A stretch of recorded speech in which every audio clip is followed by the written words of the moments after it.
அனைவருக்கும் வணக்கம். மீனராசினியர்களுக்கு நிகழ இருக்கும் ஆடிப்பெருக்கு என்ன மாதிரியான நன்மைகள் எல்லாம் ஏற்படுத்தி கொடுக்க இருக்கு? குறிப்பாக மீனராசினியர்கள் இந்த ஆடி 18ஆம் பெருக்கான இன்றைய தினம் என்ன செய்ய வேண்டும், என்ன செய்யக்கூடாது, என்ன செய்தால் என்ன மாதிரியான நன்மைகள் எல்லாம் ஏற்படும்? குறிப்பாக இன்றைய நாளில் வீட்டிலிருந்தே காவிரி தாயை வழிபடலாமா? வீட்டில் செல்வம் பெருக என்ன செய்ய வேண்டும்? இந்த ஆடி மாதத்தில் குழந்தைகள் பிறக்கலாமா என்பது குறித்தான முழுமையான பதிவு தான் இந்த வீடியோல நம்ம விரிவா பார்க்க போகிறோம். இந்த ஆடி 18ஆம் பெருக்க பொறுத்த வரைக்கும் அனைத்து ராசினியர்களுக்கும் பொதுவான ஒன்றுதான். ஆனா குறிப்பாக இந்த மீன ராசினியர்களுக்கு என்று பார்க்கும்போது சனி பகவான் தற்போது கிரகதியில் இருக்கிறாரு. இருந்தாலும் மீன ராசினியர்களுக்கு என்பதாலும் ராகு கூடிய விரைவில் ராசிக்கு பயிற்சியாக இருப்பதாலும் இந்த சனி மற்றும் ராகுவினுடைய சேர்க்கையினால் ஏற்பட இருக்கும் இன்னல்களை இந்த ஆடி 18ஆம் பெருக்கான இன்றைய தினம் இந்த வழிபாட்டை நீங்கள் மேற்கொள்வதால் எண்ணற்ற நன்மைகள் உங்களுடைய வாழ்வில் ஏற்படுவதற்கான சாத்தியக்கூறுகள் அதிகம் இருக்குது. அந்த வகையில மீனராசினியர்கள் இன்றைய நாளில் என்ன செய்ய வேண்டும் என்பது குறித்தான முழுமையான பதிவு தான் பார்க்க போகிறோம். இந்த ஆடி 18ஆம் பெருக்க பொறுத்த வரைக்கும் பொதுவாகவே ஒவ்வொரு விழாவும் ஒவ்வொரு அமைப்பில் கொண்டாடப்படும். சில விழாக்கள் கிழமைகள் கொண்டாடப்படும், சில விழாக்கள் திதியை அடிப்படையாக வைத்து கொண்டாடப்படும், சில விழாக்கள் நட்சத்திரங்களை அடிப்படையாக வைத்து கொண்டாடப்படும். ஆனால் இந்த விழா அது எந்த நாள் எந்த திதியாக இருந்தாலும் ஆடி மாதத்தில் 18வது நாள் என்று நாளை அடிப்படையாக வைத்து கொண்டாடப்படுகிறது. இந்த ஆண்டு ஆடி 18ஆம் பெருக்கு ஆங்கில மாதமான ஆகஸ்ட் 3ஆம் தேதி மிக விமர்சையாக கொண்டாடப்படுகிறது. எனவே இந்த ஆண்டு நாளும் திதியும் கிழமையும் விசேஷமாக அமைந்திருக்கிறது. ஆடி 18ஆம் பெருக்கு என்பது அற்புதமான ஒரு விழா. தமிழக பண்பாடு மற்றும் கலாச்சாரத்தின் பிரதிபிம்பமான விழா. உலகத்திற்கு அச்சாணியாக விளங்குகின்ற நீர்நிலைகளில் ஒன்றான ஆறுகளில் புது நீர் பெருக்கெடுத்து ஓடும். அதனால் பச்சை பயிர்கள் நன்கு விளையும்.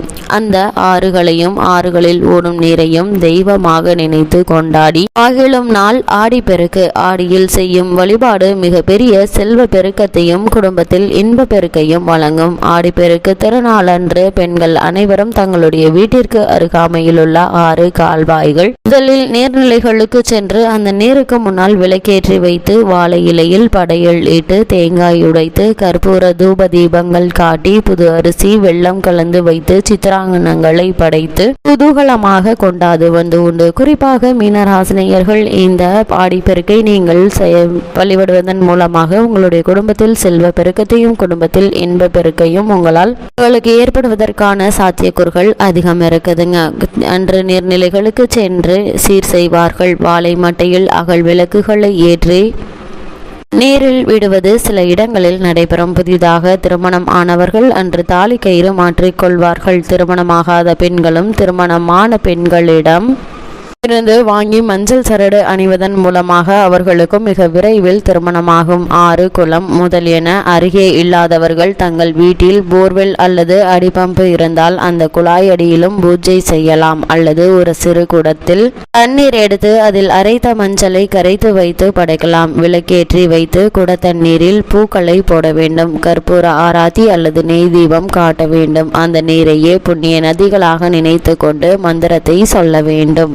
பூஜை முடிந்தவுடன் அந்த நதி நீரை கால்படாத வண்ணம் செடிகளுக்கு ஊற்ற வேண்டும். திருவரங்கத்தின் புகழ்பெற்ற அம்மா மண்டபம் என்கின்ற படித்துறை உள்ளது. அங்கே காவிரிக்கு சீர் கொடுக்கும் நிகழ்ச்சி சிறப்பாக நடைபெறும். அன்றைய தினம் பெரிய கோவிலில் இருந்து அம்பெருமாள் யானை மீது புறப்பாடாவார். அம்மா மண்டபம் படித்துறைக்கு வருவார். அங்கு காவிரி நீரால் சுவாமிக்கு திருமஞ்சனம் நடைபெறும். அங்கே மாலை வரை பெருமாள் வீற்றிருப்பார். பெருமாளின் சீதனமான தாலி கயிறு பட்டு மற்றும் மங்கள பொருட்கள் ஆற்றில் விடப்படும். நதிகள் மற்றும் ஆடிப்பெருக்கான இன்றைய தினம் நதிகள் ஏற்றம் பெறும் மாதம் ஆடி மாதம். ஆடி 18ஆம் பெருக்கு பற்பல நதி தீரங்களில் கொண்டாடப்பட்டாலும் அடிப்படையில் அந்நதிகளை காவிரி நதியாக கருதி காவிரி நதிக்கு செய்யும் சிறப்பாகவே புராணங்கள் கூறுகின்றன. தாமிரபரணி போன்ற நதி தீரங்களிலும் இவ்விழா சிறப்பாகவே கொண்டாடப்படுகிறது. புராணப்படி காவிரி நதியில் அன்று மற்ற நதிகளும் இணைந்து புனிதம் பெறுகின்றன. எல்லா நீர்நிலையிலும் காவிரி என்று பிரசனமாகிறாள். காவேரி என்பது காவேர மன்னனுடைய மகள் என்பதை குறிக்கும் சொல். காவிரி என்று சொல்வார்கள். கா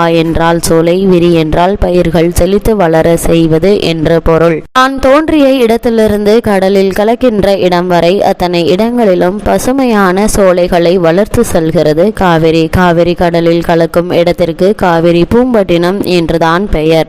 சங்குமுகம், சங்கமுகம் என்றெல்லாம் சொல்வார்கள். இளங்கோவடிகள் காவிரியின் சிறப்பை சிலப்பதிகாரத்தில் பதிவு செய்கிறார். சிலப்பதிகாரத்தில் காணல் வரி பகுதியில் மாதவி பாடுவதாக உள்ள 2 பாடல்களில் காவிரி பெண்ணாக உருவகப்பட்டிருப்பதையும் காணலாம். ஆடி மாதத்தில் தான் தென்மேற்கு பருவமழை வலுவடைந்து காவிரியின் நீர்பிடிப்பு பகுதிகளில் வெள்ளம் பெருக்கெடுத்து ஓடி வரும். அப்படி ஆடியில் காவிரி பெருக்கெடுத்து வருவதை தான் மக்கள் ஆடிப்பெருக்கு என்று கொண்டாடுகிறார்கள்.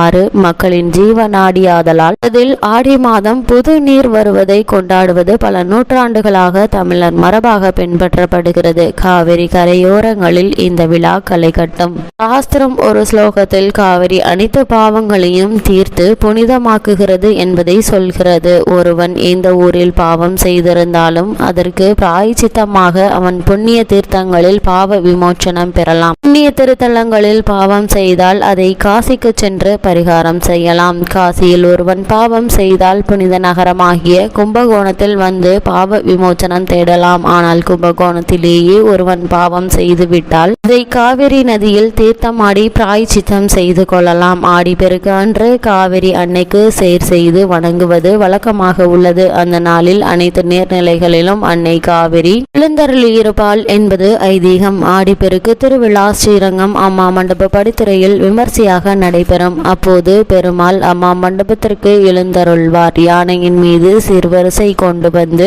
கங்கையினும் புனிதமான காவிரிக்கு சகல மரியாதையுடன் சமர்ப்பிக்கும் வைபவம் மிக சிறப்பாக கொண்டாடப்படுகிறது. இதன் பொருள் திரு காவிரியானது வேண்டிய காலங்களில் பெருகட்டும், வேண்டிய காலங்களில் இந்திரன் மழை பொழியட்டும் என கூறப்படுவதாக உள்ளது. இந்த ஆடி 18ஆம் பெருக்கான இன்றைய தினம் பெண்களுக்கு மங்கள திருவிழாவாக கொண்டாடப்படுகிறது.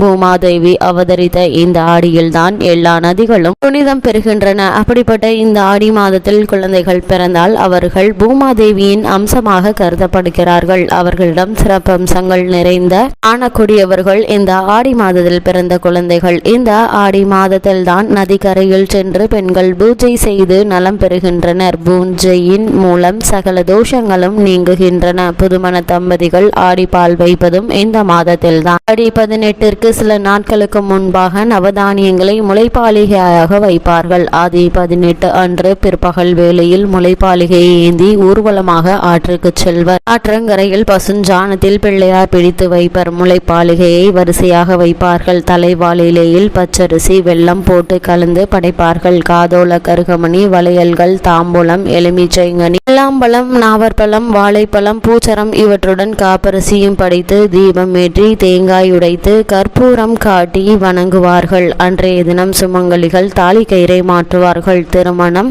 அஷ்டியப்த பூர்த்தி, பீமரத சாந்தி, சதாபிஷேகம், கனகாபிஷேகம் உள்ளிட்ட 5 முறை மாங்கல்யத்தை அணிந்து கொள்ளும் பாக்கியத்தை பெற காவிரியை வேண்டிக் கொண்டு ஆடி 18ஆம் பெருக்கு அன்று தாலி மாற்றிக் கொள்கின்றனர். வயதான சுமங்கலி ஒருவர் அங்கு வந்திருக்கும் பெண்களுக்கு மஞ்சள் தடவிய நூலை கொடுப்பர். சிலர் கைகளிலும் சிலர் கழுத்திலுமாக கட்டிக்கொள்வார்கள். அதன் பின் அவரவர் கொண்டு வந்த முளைப்பாலிகை, பனை ஓலைகளால் செய்யப்பட்ட வட்டமான காதோலை, கருகமணி ஆகியவற்றை நீரில் விடுவார்கள். படைக்கப்பட்ட பச்சரிசி, வெள்ளக்கவளவையை வைத்திருப்பார்கள். அவர்களுக்கு வழங்குவார்கள். சிலர் தேங்காய் சாதம் முதலான சித்திரான்னங்களை கொண்டு வந்து ஆற்றங்கரையில் அமர்ந்து உண்பார்கள். ஆடி 18 கிடைக்கக்கூடிய மகிழ்ச்சி அனைத்து தினங்களிலும் நீடிக்கும் என்பது காலம் காலமாக உள்ள நம்பிக்கை. மீனராசினியர்கள் இன்றைய நாளில் அதாவது இந்த ஆடி 18ஆம் பெருக்கான இன்றைய தினம் ஒரு குண்டுமணி தங்கமோ அல்லது மங்கள பொருட்களான உப்பு, மஞ்சள் ஆகியவற்றை வாங்குவதன் மூலமாக குடும்பத்தில் செல்வம் பெருகும் என நம்பப்படுகிறது.